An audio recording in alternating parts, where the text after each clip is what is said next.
Bonsoir à tous et bienvenue à cette nouvelle édition de ce lundi 11 mars 2024 consacrée à la conférence sur le renforcement des capacités des élèves maîtres du CAFOB de Déné qui seront mis en stage en tutelle.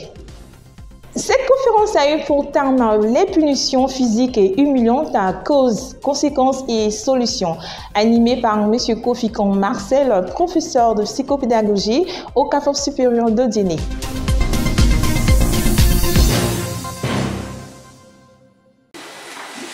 Merci d'avoir accepté de nous outiller sur ces thèmes. Vous êtes professeur de psychopédagogie, vous avez beaucoup d'expérience, mais comme le disait le philosophe, ce que je sais, c'est que je ne sais rien. Et aujourd'hui, nous tous, nous sommes vos élèves, monsieur le maître. Parlez, nous allons écouter, je vous remercie. Ensemble, découvrons qui est M. Yao Kofikan Marcel et le développement de ce thème. Monsieur Yao Kofikan Marcel est né à Tibo. Il est marié, père de 4 enfants. Il a fait sa classe de CPR en 1980. A plaqué à l'IEP Ville Nord, Ngatakro. Et en 1986, il obtient le CP. Il entre au collège en 1988, au collège CEG de Potro. Et en 1992, il obtient son BPC, mention bien. En 1995, il obtient le bac.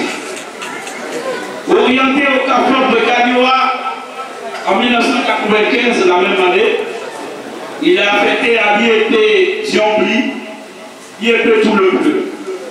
Le 30 avril 1998, il obtient son cap de titularisation. Et quelques années après, en 2004, il devient l'un des premiers responsables des sports à l'IEP. En 2018, il obtient son concours d'entrée à l'école normale supérieure d'Abidjan en 2018. Et je demande encore.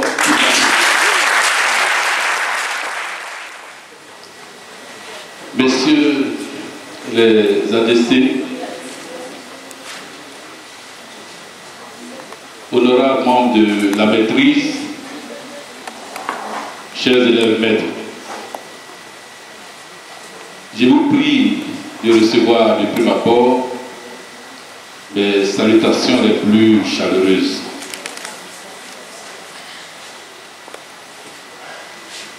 Aujourd'hui, l'honneur m'échoit d'être ici et d'animer cette conférence que j'aurais pu appeler un renforcement des capacités.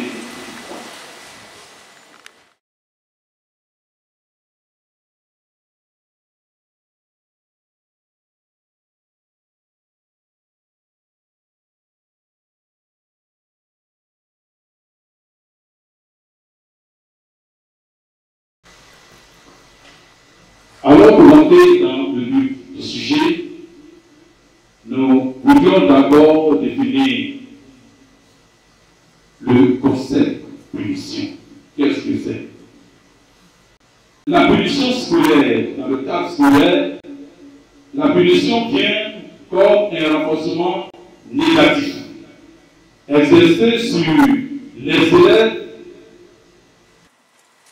Vous voyez, c'est quand on parle de sanction, on dit que la sanction est une mesure généralement répressive infligée à une personne par une autorité en cas d'inobservation ou de violation d'un règlement, d'un principe ou de la non-exécution d'une tâche. Quand on parle de sanction, il y a des règles établies et quand il y a violation de ces règles-là, alors la sanction vient comme une mesure répressive. Il y a une nuance entre la punition et la sanction.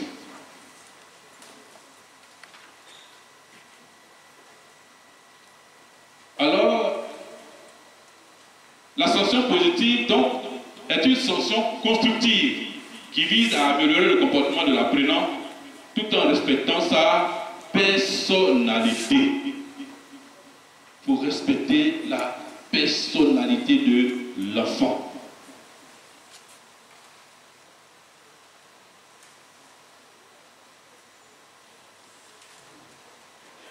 Et ce qu'il faut savoir, c'est que ces sanctions-là tiennent compte aussi du développement psychologique de l'enfant. C'est pourquoi, quelque part, quand on doit sanctionner, il faut tenir compte de la relation des 3 R, c'est-à-dire ce qu'on doit faire à l'enfant pour l'amener à corriger son comportement. Ça doit être quelque chose de raisonnable. Ça doit être en rapport, en relation avec la faute commise. Et ça doit être respectueux de la dignité de l'enfant.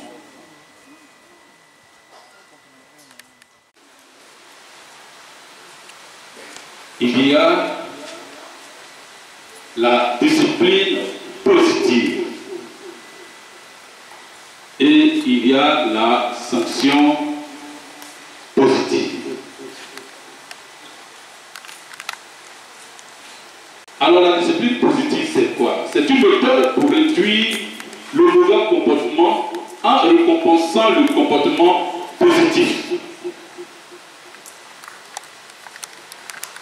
La discipline positive est basée sur le principe que le comportement qui est récompensé est le comportement qui sera répété. On n'a pas entendu parler là de chicotte. Vous les guidez, vous les orientez. Vous faites aussi la régulation. Les enfants arrivent à établir une charte ou un code de bonne conduite.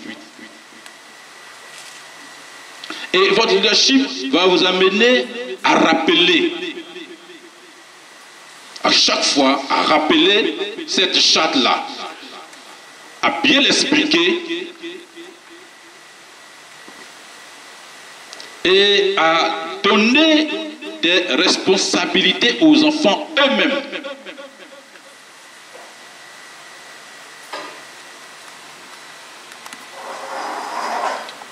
Aussi, votre leadership devait vous amener à connaître tous vos élèves et à développer de bonnes relations avec eux. Les humiliants ont été et continuent d'être aujourd'hui encore la trouvaille par excellence de certains enseignants pour asseoir leur autorité dans les interactions avec les apprenants.